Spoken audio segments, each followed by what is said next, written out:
I've known Bill since I was an undergraduate, actually, so it's nice to be introduced by him. This is high tech for me, so I have to see if it works if I don't pay any attention to it. I want to thank the organizers for the conference, especially the chicken with his head cut off that's running around. And especially for honoring Sam and Martin today. And you know, for everyone who knew Sam, he was a very special person. And the world would be a much better place if there were more Sams rather than one less. So that's, at any rate, thanks to the organizers. Before I forget, I do want to say happy anniversary to Rose and Martin from 2 days ago. And while I'm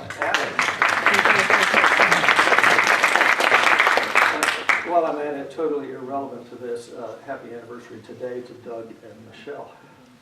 So. Anybody else? Anyone think of getting married soon? So another thing I want to thank the organizers for is the opportunity to get this personal perspective on all of Martin's work. Now, it's not like it isn't familiar to me because we sort of grew up together in the last few decades. And as the papers came out, I was aware of them, but my memory's not that good, and so when I actually remember one of his papers, it's called a flashback. And it's really disturbing to go to math reviews and see my name at the bottom of the review. So I know that I was familiar with his work. But to be able to get a big picture of 25 to 40 years of somebody's mathematical career, it's really interesting. And in Martin's case, you know, to really see the whole thing, it was sort of scary for me. You know, Martin has this really nice, easygoing exterior, but it turns out beneath that, there's a killer instinct. And, you know, if he runs across something that he doesn't like, I mean, he gives no mercy.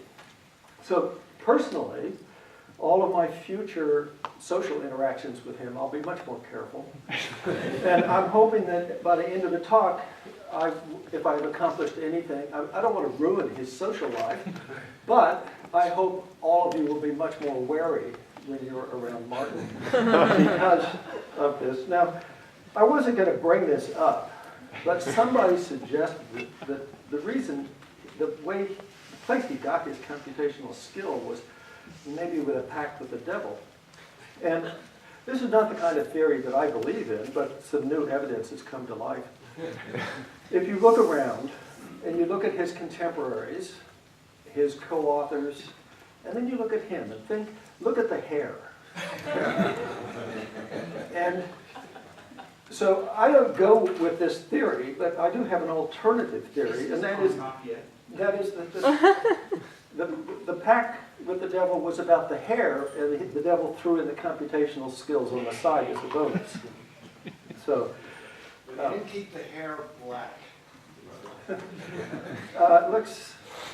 Don't worry about that. So, we'll trade. No. So Martin got his PhD in 1971 under Emory Thomas at Berkeley. And I got my PhD 1 year after him. So although today we're contemporaries, in the 1970s he was the old guy. And, because he was out there a year earlier. And to make that even worse, his first year out, when he was at Aarhus, he wrote lecture notes. Now, for those of you who remember your first year after your PhD, you don't think writing a big lecture note. So by the time I finished, that had already made him look even older. Okay? And my guess is that if he looked in the mirror, he probably felt older after doing this his first year out.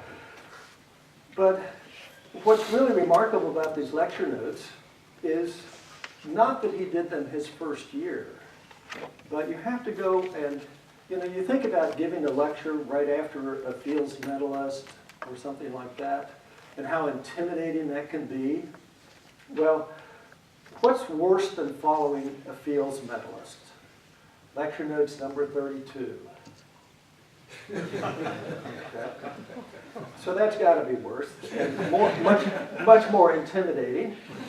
And I would actually rather be talking about John Lennon's work, because he only wrote 3 papers. He got his PhD from MIT in 1969.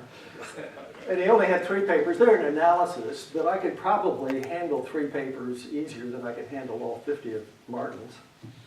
But that's not my option. But the sad, Martin doesn't have just 3 papers, but he has like 19 co-authors. At least that's my count. There's problems with how to count, but I'll get to that later. But one of these papers has 9 authors. So he could have got his 19 co-authors with just 3 papers if he had tried.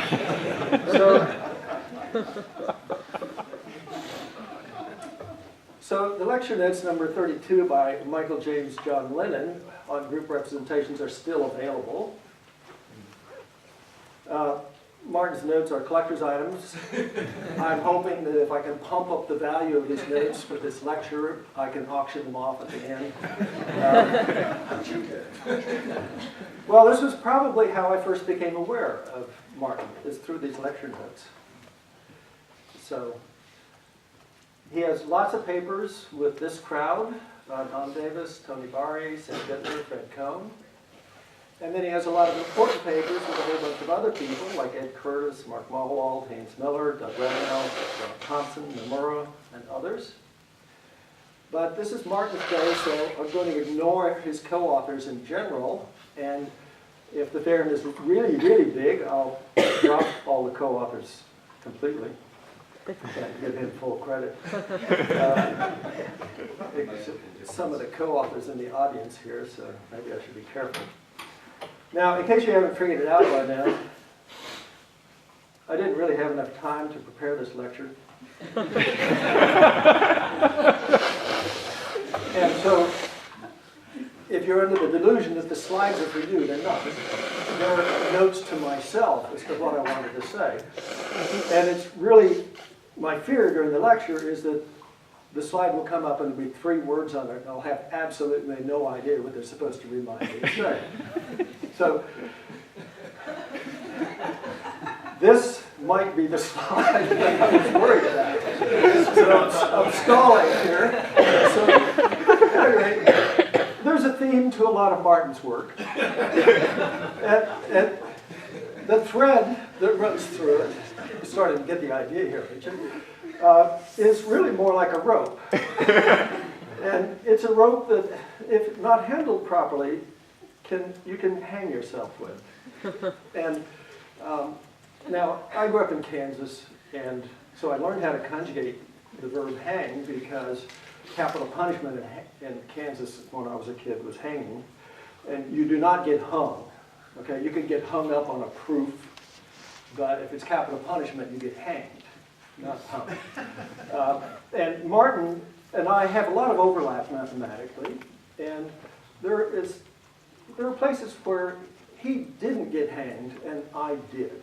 And so that will come up again. So, but before I get into the gruesome details of this big thread, I want to give a simple example of the type of problem that he worked on, the kind of approach that he took, and I'm trying to say something about the difficulty of these problems.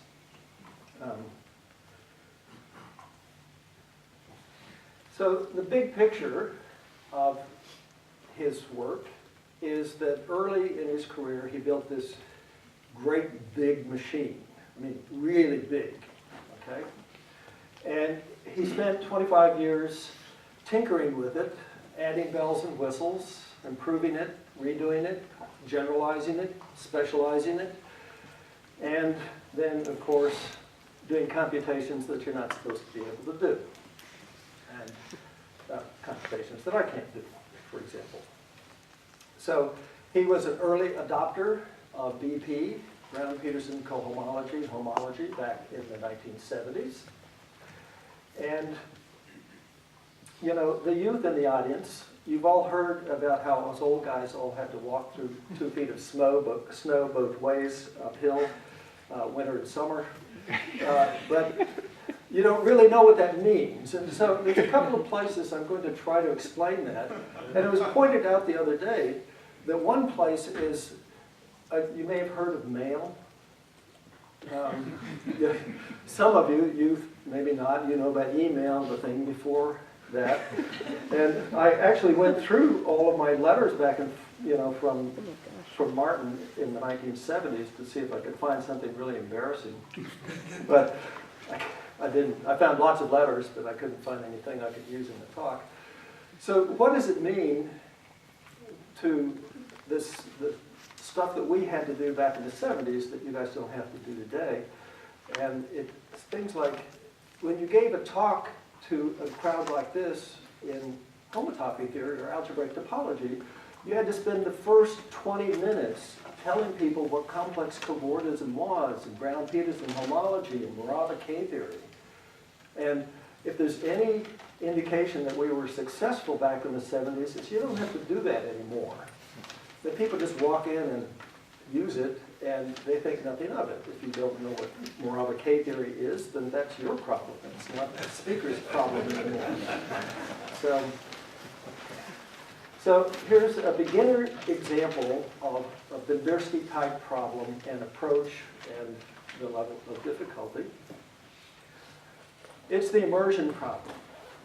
Take a real projective n space, and you can ask the question of what dimension in Euclidean space can you immerse it in? What's the best k here? And you know, this is not like computing the homotopy groups of spheres, guys. There's just, you got an RPN and you want to stick it in a Euclidean space, so what k works best? And this is a classic problem. There's hundreds of papers about it. And I want to take a minute to be an advocate for problems like this because, again, back to the youth in the audience, in this case I'm thinking under 60,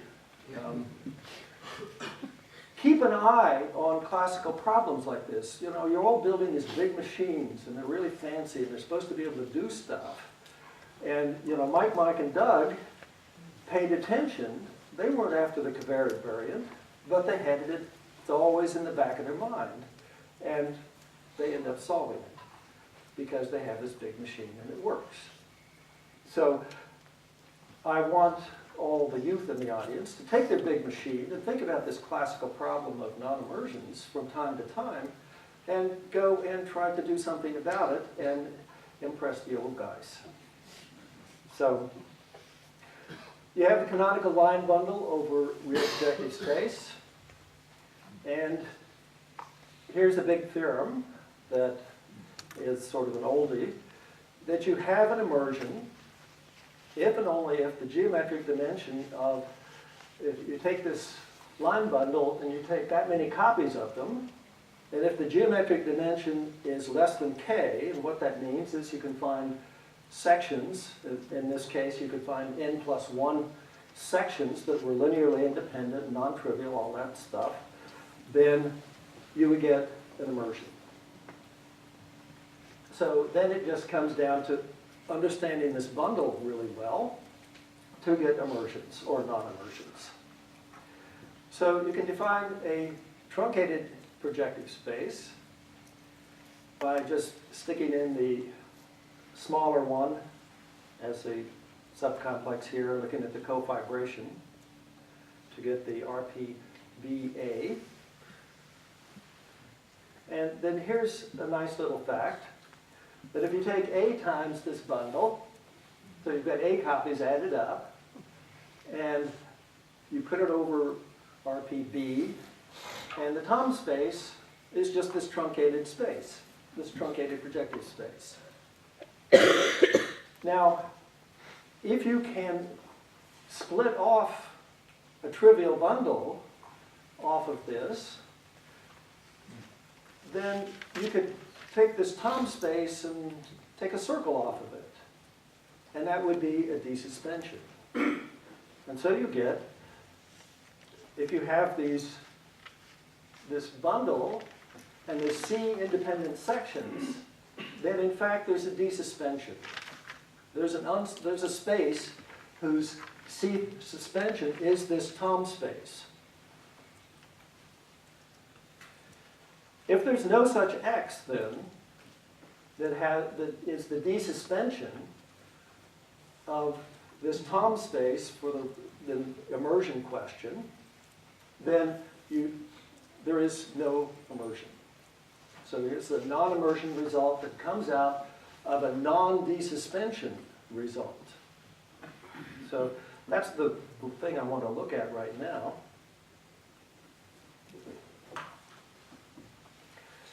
So the techniques that Martin used were to use Brown-Peterson homology. I'm going to talk using cohomology, and I'll mention it's easier to show that the work is probably all the same. So this BP on the right with the underline in it is the B space in the omega spectrum for BP. It is the classifying space. It's like the Eilenberg-MacLane space for cohomology. It's the classifying space for BP cohomology. So you're taking the B-dimensional Brown-Peterson cohomology class and representing it as a map. And then you can take the BP cohomology and the map goes the other way. Now, this thing on the right, since BP underline B is sort of the universal B-dimensional class, its cohomology is all maps from that to other classifying spaces. So it's really all unstable Brown-Peterson cohomology that on the universal B-dimensional class. But in fact, if B is big enough, we're thinking stable. So this really isn't an unstable problem yet. But the reason I want to use cohomology is because when you have the BP cohomology here, you've actually used all of the other spaces in the omega spectrum in the BP star. And if you work with homology, then to write down the equivalent diagram here is much more complex. It's the same information, but it's just harder to write down, and I'm trying to fit everything on one screen here. So if you have an X that exists, then it's a lower dimensional thing, and if you've lowered it down by C, then you have a similar sort of map into this classifying space for BP, where the cohomology class now is in dimension B minus C. So, okay, so this is, I think, my biggest diagram in the talk, so let's be careful with it. So here's what we mentioned before. If you look up at the top, you have that the C loops in the omega spectrum for that classifying space give you the classifying space for the B minus C case. And that means that you have a map in cohomology, the suspension map, that comes over here to the B minus C, and then suspend that algebraically C times, and it maps, we've already agreed that we have this suspension, this desuspension, and we can now map over to X, and that's the same as the RP AB. Okay. So if this desuspension exists, we have this map. Okay. So what it really amounts to is a factorization problem. Can you factor this map that we have at the very top through this unstable object? And now once we've added that C here, this stuff really is unstable. You're really dealing with unstable operations. We might have been just dealing with stable stuff up there. But by the time you're down here, this is really unstable. And so factoring this, well, this is the lure of algebraic topology. This got many people into the field Because you have this diagram and you say, you know, when you're young and impressionable and you can't think for yourself yet, somebody says, here's a nice geometric question, and algebraic topology turns it into algebra, and then you solve the problem. And it's not that they lied to you. I mean, it's a very attractive idea, right? It's not that they lied to you, but what they left off the punchline where they didn't say, well, but you might spend the rest of your life solving the algebra problem. And because we actually know all this stuff. Even the truncated projective space in principle, that's utter trivia from the point of view of BP cohomology, except if you actually try to work with it. Okay? And then over here, these things and these maps, in theory, are known completely. In practice, as they say, you know, it doesn't work so well. So unraveling this is highly non-trivial, even though it's all completely understood. Okay? There's nothing ambiguous about it. It's just that extracting stuff out of understood stuff is not so easy. So I had some overlap here on this particular problem, and I had my ABCs, and I create, you know, you make up an obstruction theory so that you can plug in your A and your B and your C, and you pick them very carefully so you get a new, really nice, low-dimensional non-immersion, and you'll be really happy that comes out of this non-desuspension. And you calculate. And they're tedious calculations. I mean, Martin knows about that. They're long, tedious, hard calculations, but every time I calculated, I got a non-immersion because I showed that this thing didn't suspend. Well, the scientific method comes in, and they say that your result, if it's right, it has to be reproducible. Well, mine was, because every time I calculate, you got this great big group, and if you get a non-zero obstruction, then you got a theorem, a non-immersion. And every time I calculated, I got a non-zero element. But then the scientific method goes and says something more. It says you really should get the same the same non-zero element every time. And that wasn't working so well.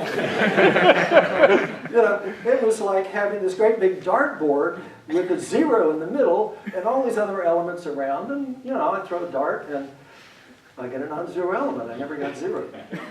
So, if not for the scientific method, I would have had nice theorems. So, which you've all heard Mark talk about solving the covariant problem. He said it was really simple. You just calculate the homotopy groups of spheres and look and see if it's there. He said, but he hadn't decided yet how to calculate the homotopy groups of spheres. He said he didn't know whether to do it once carefully or 3 times an average. I was sort of in the 3 times an average mode here. So this is 1987, and actually, well, no, let's not go there yet. Remember the 2 feet of snow uphill each way for the youth, and you think about this. And I upgraded my computer in 1987 to a 64 megabyte hard drive. And this was my home computer. That was as big as they got in those days. I'd upgraded it from a 20, from a 10. And Maple was around, the symbolic manipulation program. They hadn't gone commercial yet, so I had the guys at Waterloo port it for my home computer, and I put it on, you know, these things you have to go to museums to see today. It's floppy things. And then I did something that, you know, it gets back to the lack of memory. I can't actually believe I did this, but I actually programmed it to calculate the obstruction. And you know, my memory isn't very clear about lots of things, but this particular day in my life, after I had spent the time and got the programming all done, I took my best A, B, C, and I plugged them in, and I pushed the button, and it whirred away. It really did whir away. And a few minutes later, and it really did take a few minutes, out on the screen popped a 0. Well, I put in my next numbers. I had about 3 sets of these numbers. I put in the next set of numbers and pushed the button, and it whirred away, and a few minutes later, out popped another 0. Well, I don't have to tell you the rest of the story for the third set. But I remember that day with great clarity. Because I had spent years leading up to that moment, and I had never done another calculation with an unstable operation since that day. It was a cure, complete cure. And I was hanged. So, and Martin apparently never had this experience, and so he just kept doing it. I didn't have people.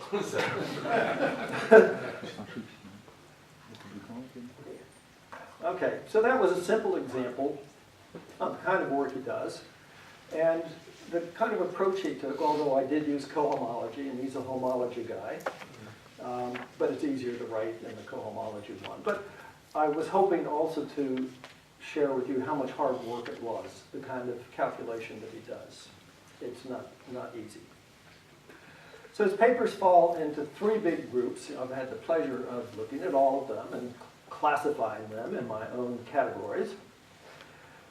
The first is more than half of his papers, and that's what I'm going to be talking about today. It's on unstable homotopy using Brown-Peterson cohomology and things related to Brown-Peterson cohomology.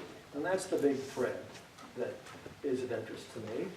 And I will not have any jokes using Martin and unstable together, except that one.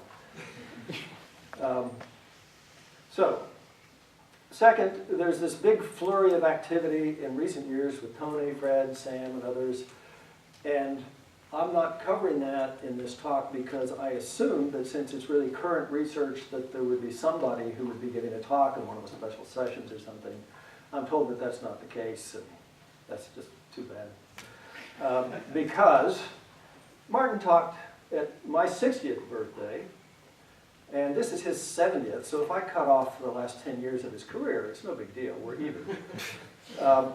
So anyway, I was hoping that other people would talk about this, and maybe somebody will, I don't know.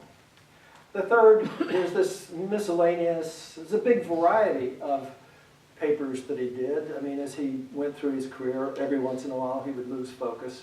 Sorry, that's just one interpretation. Maybe he saw really nice problems outside. And actually, there's more variety if you include the other Benderskys on that side, which may account for some of the 19 co-authors, because I didn't discover this until after I did that count, I think. But I thought, God, he did things like that. And, Martin, maybe he did. And then I started noticing different initials. He almost cured cancer. So this is a collection of subjects that he worked on that did not involve BP or unstable things, even though some of them look familiar, like geometric dimension of manifold of vector bundles, immersions, localizations, function spaces, elliptic genus, operator algebras, toric manifolds, normal forms of Lie algebras, blah, blah, blah. He did a lot of this stuff, and it doesn't fit into the coherent thread of the work that I want to talk about. So I've now paid lip service to it, and we're done with that. Okay. In the beginning of the thread that I'm interested in talking about, there was the Bendersky-Curtis-Miller spectral sequence. It's called the unstable Novikov spectral sequence. Now, exactly how you make that change, I'm not sure. But at any rate, if you use BP with it, it's called the unstable Novikov spectral sequence. So we have the atom spectral sequence, where we try to calculate the stable homotopy groups of a space using the mod P cohomology and the Steenrod algebra. And we have the stable atoms Novikov spectral sequence, where we compute the stable homotopy using BP homology and the BP operations or co-operations. And we have the unstable Bausfield-Kahn spectral sequence, where you compute the unstable homotopy of a space using homology unstably. And now, meaning in the 1970s, we have the Bendersky-Curtis-Miller spectral sequence, where you try to compute the homotopy of a space using the unstable BP operations or co-operations in the case of the spectral sequence. So I'm going to give a very brief sketch. If you let R be a connected ring spectrum with unit, and as the paper goes along, they put more and more restrictions on R, and then more and more restrictions on the space until they can actually do stuff with it. But the actual general statements are pretty general and nice. So if you look at the R homology of X, that's just the stable homotopy on the space smash R. But if you take here, we have the R smash X, and if you take the 0th, people have been talking about this in this conference all week, so I don't have to remind you. If you take the 0 space in the omega spectrum for that spectrum, and you take its homotopy, straightforward homotopy groups, that's the same as the stable home, that's the same as this. So, and if you take a sphere and map it into R, that's the unit for R, you can get a map like this.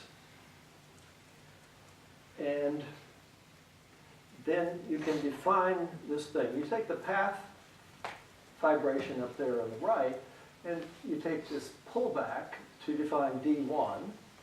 And then because 1 is never enough, they define DS, where they do the same construction over and over again with path vibrations. You take that space, that DS minus 1 space, and do this. And you end up with this sequence of vibrations, and that gives you a spectral sequence. And the spectral sequence, because of the vibrations looking like that, so the E1 term is that, the homotopy of this thing. And they show that this spectral sequence is the homotopy groups of X. Now, if you think this looks like a good way to start computing, I have a bridge I'd like to sell you, because it doesn't look like a good way to start from my point of view. But if you iterate this, you can have as many R's as you want. So you keep doing this over and over. And you can then, if you have 2 R's adjacent to each other, you can multiply and get rid of 1. And since you have the sphere, you can put it into another R and add an R. And then you can build up a cochain complex. And it is the cohomology of that cochain complex that gives you the homotopy of X. And it gives you the E2 term of the spectral sequence. So if R and X are nice enough, you get an X in a category that I will spare you. I mean, I'm sure that there are people in the audience who would like to know it, but you can read it in the paper then. And then they set up a spectral sequence for computing E2 when everything is very nice. They do stuff for odd primes and odd spheres, and they see the image of J unstably in line 1. Now, we know that in the stable atoms Novikov spectral sequence, line 1 at odd primes is the image of J, and so they see this in the spectral sequence in the first line, in this first paper. So Martin then went on and did something that is really quite amazing in my view. You know, he took this whole thing, this unstable spectral sequence, and he gave a completely geometric interpretation of it. You have a space, you've got a bunch of manifolds filtered and mapped into each other, and then you map them all over into the space, and you make a chain complex about the sequence of manifolds, and it gives you the E2, and then you take that homology and you get the E2 term of this. This is absolutely and completely useless, but it's really beautiful. I mean, the idea that, because we're always asked, people who work with BP and Rabe K-theory, people are always saying, well, what does it mean geometrically? And I said, we don't know. And it turns out he actually knows what it means geometrically. And that's, I really like this. It's a bit of a surprise, but it's very nice. So then he starts some serious computing. There are some spaces, the YK spaces are spaces that are K-1 connected, that they're atomic. They're the spaces that Nick talked about the other day. They have no torsion in homotopy or homology, and there's one for each K. And it turns out that if you take that classifying space for BP, they split up into spaces made of this stuff. In particular, the BPK space, this YK splits off at the bottom. So he showed, and BU and SU are examples of these YK. And he goes in and he shows that the spectral sequence actually lives in degree 0 and collapses. Not degree, the 0th line, and collapses. And then using that kind of information, he goes after SUN and gets more information about odd spheres. So then we get more bells and whistles on this spectral sequence. Doug comes in to help out. And looking at the EHP sequence, and you define this particular space as the fiber of these maps. For those of you who know the EHP sequence, you're all familiar with this. For those who don't, this is not the place to learn it. But at any rate, you get a long exact sequence in homotopy that has this space and a couple of different spheres in it, and it's a useful thing to calculate homotopy groups of spheres unstably with. But what happens for them, what they show, I don't know enough about the EHP sequence to know that I shouldn't be shocked by this, but so I was shocked because it's a really interesting thing, and that is that on the E2 level, this unstable Novikov spectral sequence still is a long exact sequence already. So that gives them a computational tool for unstable homotopy that is even above and beyond what the original spectral sequence gives. Lots of computations in this proof, more computations on exponents. You just put the computation between every line I say, and you'll get the idea. So there's a double suspension sequence as well, and Martin uses that to efficiently calculate unstable odd prime homotopy groups. And the most efficient way it can be done so far. Oh, this is to myself. Mike Boardman once gave a talk on joint work with me at a conference at Rider University while Martin was there. It was a 20-minute talk, and Boardman got through 97 slides. And he was using transparencies. So, you know, this required manual dexterity that I didn't have to do. So anyway, I'm up to 97 now. And so it's a triumph, it's a personal triumph. I mean, if you set your standards low enough, you know, you can really be happy. So I want to talk now about my favorite theorem of Martin's. And, you know, we know the stable homotopy, you know, Doug and Haynes and I, the stable second line of Novikov spectral sequence, and it's sort of hard work. But what Martin did was he looked at the second line and the unstable one, and he calculates all of the elements that don't stabilize. So I salivate about this. I mean, this is the kind of theorem that I wish I had, because you can watch the things. I mean, this is just algebraic at this stage, but you can watch the things get created and then disappear as they go up. This is a really fabulous, clean theorem of the sort that I happen to really like. So this is my favorite theorem. So if it would be a little premature, I could quit on a high point, but let's move on. So one of the things they get, and this pops up a lot in this unstable work, is products of the image of J elements unstably, because they're zero stably, but he could get at them here like this. So we're now up to the mid-80s, where Don Davis enters, and it's back to non-immersion time to look at the problem that I talked about initially, and get some results. It's probably they. They get some results, but they get a conjecture. And I think this is maybe one of the best things that came out of unstable BP operations is this conjecture. Because it's such a good conjecture. I mean, it's really very nice. I worked on their conjecture myself, and I took their paper and I created a group and found an element, and if that element had order 2, the whole conjecture was done. And I could prove that it was 2 times it was 0 modulus on filtrations, and I was able to get on the board with non-immersions of my own, which was very satisfying for me. So I was glad they didn't prove their own conjecture completely. And then Don went and spoiled it all for us and proved the whole thing in his annals paper without using unstable operations, which is completely unfair.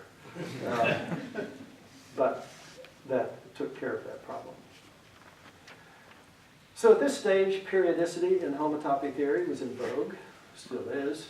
And so Martin looked at the Greek elements, algebraically, unstably. You know, you can talk about the generalized Greek things all over the place, but they don't have anything to do with reality.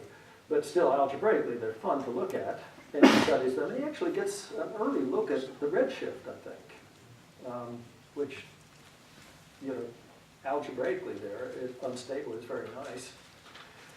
But he did get some new results on sphere of origins for the Greek elements that actually do exist, and probably for the betas and the gammas. And then this is just a sideshow. This is unstable stuff. He's got 3 papers on the Brown-Peterson homology of VG for where the cohomology of G is periodic, but there's no unstable operations here. It's unstable because it's a space, but there's no operations. So I'm not going to talk about this. So the first big addition to the unstable Novikov spectral sequence was the EHP stuff that Curtis and Doug did with him. And this was now in the early 90s. Martin goes into the original spectral sequence and inverts V1. Okay, you've seen V1 and some of these other talks. It's the first, you can associate it with K-theory, or you can associate it with the first polynomial generator for BP. And he inverts V1 in the spectral sequence and goes after the inverse of homotopy groups. I mean, you have to define this stuff, and I'm not going to do it. And there are lots of problems with this, like convergence and things, and he overcomes them for a class of space. I see my 3 S's here. I noticed that this morning. I guess that makes him a real class of spaces. He calculates the E2 term for a big class of spaces, and everything is in the 0, 1, and 2 lines, and that means the spectral sequence collapses. So this is very nice, and it refocuses the unstable Novikov spectral sequence on a whole new type of problem. And the big problem was to compute the V1 periodic homotopy groups for a compact simple Lie group. Okay? And this was a big project. It had been going on for a long time before Martin got involved, but by putting this in the spectral sequence, it gave this whole new tool to approach the problem. And so there's a flurry of papers with Don Davis, Martin Mahowald, and Nomura on this subject. And they're sort of beating the problem to death piece by piece. Okay? Because that's what you have to do. You've got this list of things you want to do, and you just go and do them one at a time. And it's a bit like professional whack-a-mole. Now, in regular whack-a-mole, you know how it works. The mole comes up, you hit it with a hammer and stuff like that. But that's not how professionals do it. They just catch the thing and strangle it. And it's dead. You know, that never comes back up that hole again. So, it was just the image that came to mind when I was looking through their papers on this stuff as they dealt with one case after another. You mean not whack-a-mole? Oh! Now, I had never even realized that there could be a professional whack-a-mole player until I thought of what they were doing, and it just seemed like the right label. So, when you look at the addition that he did to the spectral sequence, for peak was 2 things aren't so nice. Things don't live in just the first 3 lines. When you look at Lie groups that have p torsion, this causes other problems. And unfortunately, part of this big project involves spaces like that. And so they go after SUN, and they do torsion-free exceptional groups. This is this flurry of papers. Lots of, you know, I'm not spending a lot of time on each paper. They do the 3 primary stuff for some exceptional Lie groups. Obviously ones that have torsion, and so that makes it much harder. And they get partial results for SPN. And then to give you a little more detail about this trail of destruction they leave behind them as they go through the mole village here. There's a 60-page paper with Davis and Mahowald that just does the 2 primary stuff for SPN. Okay, and I thought seriously about maybe reproducing a couple of pages of calculations for you. I rejected that idea. But it involves things like this. This many copies of Z mod 2, log to the base 2 of 4n divided by 3, and the coefficient of t to the 2k divided by 2k factorial in that thing, which I'm not going to read. You're salivating at least? No.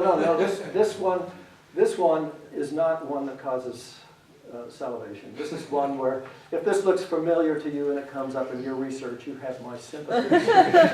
Okay? You do not in any way have my envy, but you do have my sympathies. So in the late 90s, more bells and whistles. I mean, this machine just keeps on going. So Martin and Rob Thompson make the Bendersky-Curtis-Miller spectral sequence work for non-connected theories. The theory of spectra had developed dramatically between the 70s and the 90s, and this allowed them to say, well, hey, now we can do this with non-connected theories, and they could get answers for the homotopy for KU completion. And this opens up a whole new world of problems that you can try to solve with a big, powerful machine that you can use to solve them. So a whole new flurry of papers with various authors. They attack spin 2n plus 1, and that's one thing they do, but then the other thing they do, because really they have this project to do the V1 inverse homotopy of compact simple Lie groups. So they want to connect this new approach to the old problem. So they have to do that. They have to learn how to, the products of image of J keep coming up, not my fault. They have to develop techniques for being able to calculate with this new addition to the machine. And so that takes a lot of work too. So near the end, there is a 90-page paper, a memoir with Bendersky and Davis, where they do the two primary V1 inverse of the homotopy of SON. I mean, these are non-trivial calculations, and lots of them over the decades. So I think Don, unfortunately, went and finished off that, whatever mole was left, he went and killed it before anybody else could get to it and help him. So that whole problem of the V1 inverse of the homotopy of the compact simple Lie groups was finished off completely, and he was able to do that. You know, there was a big help through lots of papers with Martin. So there's more to his mathematical story, but I think this is a good place to end.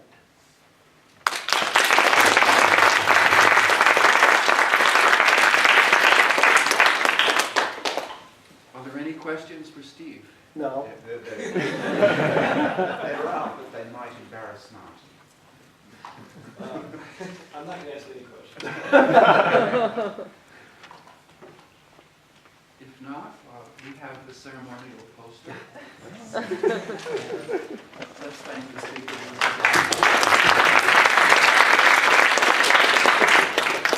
Tony Bari has an announcement. That's a surprise.